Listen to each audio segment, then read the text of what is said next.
ഇന്നലത്തെ ക്ലാസ്സിൽ എന്താണ് ഫോറക്സ് ട്രേഡിംഗ് നമ്മൾ എങ്ങനെയാണ് ചെയ്യുക എന്നുള്ള കാര്യങ്ങളൊക്കെ നമ്മൾ സംസാരിച്ചിട്ടുണ്ടായിരുന്നു. അപ്പൊ നമ്മൾ പറഞ്ഞ കറൻസി പെയറുകൾ വെച്ചിട്ടാണ് നമ്മൾ ഫോറക്സ് ട്രേഡിംഗ് ചെയ്യുക എന്നുള്ളത്.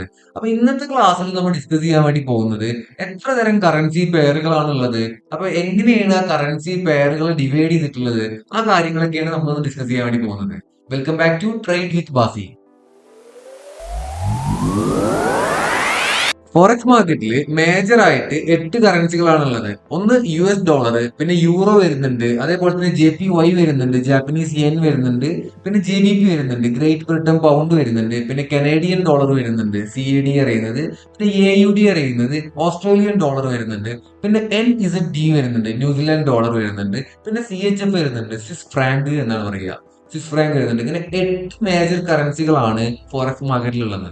ഫോറക്സ് മാർക്കറ്റിൽ ഈ കറൻസി പെയറുകളെ മൂന്നായിട്ടാണ് തിരിച്ചിട്ടുള്ളത്. ടോട്ടൽ ആയിട്ട് ഫോറക്സ് മാർക്കറ്റിൽ 128 കറൻസികൾ ഉണ്ട്. ഈ 128 കറൻസിയെ മൂന്നായിട്ടാണ് തിരിച്ചിട്ടുള്ളത്.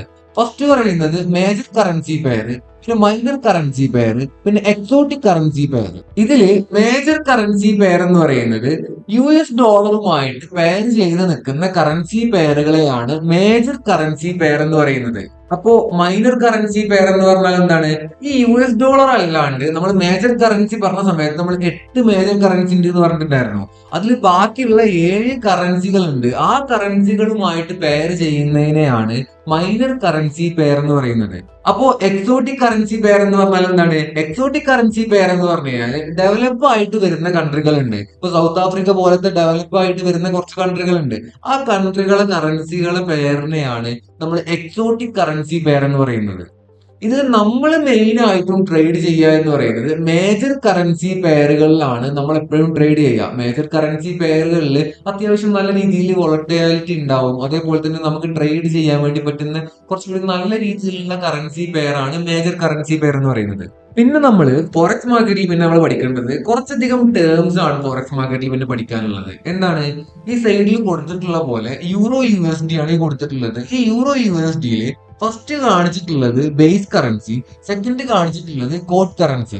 ഇതിൽ എന്താണ് ഈ ബേസ് കറൻസി പറഞ്ഞാൽ എന്താണ്? ഈ കറൻസി പെയർ എങ്ങനെ കാണുക? ഇതിൽ ഈ ഫസ്റ്റ് കാണുന്ന ബേസ് കറൻസി പറഞ്ഞാൽ എന്താണ്? ഈ ബേസ് കറൻസി എന്ന് പറയുന്നത് നമ്മൾ മേടിക്കുന്ന വിൽക്കുന്ന സാധനത്തിനെയാണ് നമ്മൾ ബേസ് കറൻസി അറിയുന്നത്. നമ്മൾ ഇന്നലെ സംസാരിച്ചപ്പോൾ പറഞ്ഞിട്ടുണ്ടായിരുന്നു, നമ്മൾ എന്ത് ചെയ്യും? നമ്മളെ കയ്യിലുള്ള ഒരു കറൻസി വിറ്റിട്ടാണ് നമ്മൾ എന്ത് ചെയ്യുക, അടുത്തൊരു കറൻസിനെ നമ്മൾ മേടിക്കുക എന്ന് നമ്മൾ പറഞ്ഞത്. അപ്പൊ എന്താണ് ഇതിൽ ബേസ് കറൻസി എന്ന് പറയുന്നത്? നമ്മൾ എന്താണോ കൊടുക്കുന്നത് അതിനെയാണ് ബേസ് കറൻസി എന്ന് പറയുന്നത്. ഇനി നമ്മൾ എന്താണോ മേടിക്കുന്നത് അതിന് നമ്മൾ എന്ത് പറയും? കോഡ് കറൻസി എന്നും പറയും. ഇപ്പൊ ഞാൻ എന്റെ കയ്യിലുള്ള INR കൊടുത്തിട്ട് ഞാൻ ദിർഹമാണ് മേടിക്കുന്നതെങ്കിൽ എന്റെ കയ്യിലുള്ള INR എന്ന് പറയുന്നത് ബേസ് കറൻസി, ഞാൻ മേടിക്കുന്ന ദിർഹം എന്ന് പറയുന്നത് കോഡ് കറൻസി. മനസ്സിലായോ? അപ്പൊ നമ്മളിവിടെ കൊടുത്തിട്ടുള്ളത് USD. ഈ USDയിൽ യൂറോ എന്ന് പറയുന്നത് എന്താണ്? Base currency. USD പറയുന്നത് എന്താണ്? Code currency. അപ്പോ നമുക്ക് കറൻസി പെയറുകൾ ഈ രീതിയിലാണ് മാർക്കറ്റിൽ കാണാൻ വേണ്ടി പറ്റുക. അപ്പൊ ഇവിടെ USD പോലെ തന്നെ നമുക്ക് എന്ത് വരും? JBP USD വരും, അതേപോലെ തന്നെ JPY USD വരും. അങ്ങനെ ആ രീതിയിലാണ് എന്തുണ്ടാവുക? കറൻസി പെയറുകൾ ഉണ്ടാവുക. ഫസ്റ്റ് ഉള്ളത് ബേസ് കറൻസി, സെക്കൻഡ് ഉള്ളത് കോഡ് കറൻസി. ഇനി നമുക്ക് പഠിക്കാനുള്ളത് എന്താണ്? ഇനി പഠിക്കാനുള്ളത് പറഞ്ഞാൽ ബിഡ് പ്രൈസും അതേപോലെ തന്നെ ആസ്ക് പ്രൈസും. ഫോറക്സ് മാർക്കറ്റിൽ വരുമ്പോൾ ഇവിടെ ബ്രോക്കർ ഫീ എന്ന് പറയുന്നത് ഈ രീതിയിലാണ് ബ്രോക്കർ ഫീ ഇവിടെ ഈടാക്കുക. കാരണം ഫോറക്സ് മാർക്കറ്റിൽ നിങ്ങൾ ഫസ്റ്റ് ട്രേഡ് എടുക്കുന്ന സമയത്ത് നിങ്ങൾക്ക് ട്രേഡ് എൻറ്റർ ആവുന്നത് വേറൊരു പോയിന്റിലാവാം. നിങ്ങൾ ബൈ ട്രേഡ് എടുക്കുന്ന ഒരാളാണെന്നുണ്ടെങ്കിൽ 20 എന്ന് പറഞ്ഞ പോയിന്റിലാണ് മാർക്കറ്റ് ഇപ്പൊ നിലനിൽക്കുന്നത് കരുതുക. പക്ഷെ നിങ്ങൾ ട്രേഡിൽ എൻട്രി എടുക്കുന്ന സമയത്ത് 21 പോയിട്ടാണ് നിങ്ങളുടെ ഓർഡർ അവിടെ എക്സിക്യൂട്ട് ആവുക. അപ്പൊ ഇതിൽ ഈ പറയുന്ന ഈ 1 രൂപ പറയുന്നത് എന്താണ്? ഇതിന്റെ ഇടയിലുള്ള ഈ 1 രൂപ പറയുന്നതാണ് ബ്രോക്കർ ഫീ. ഇതിനെയാണ് ബിഡ് പ്രൈസും ആസ്ക് പ്രൈസും തമ്മിലുള്ള വ്യത്യാസം. ഇപ്പൊ ഈ സ്ക്രീനിൽ ഞാൻ കാണിച്ചിട്ടുള്ളത് പോലെ നിങ്ങൾക്ക് എന്തുണ്ടാവും?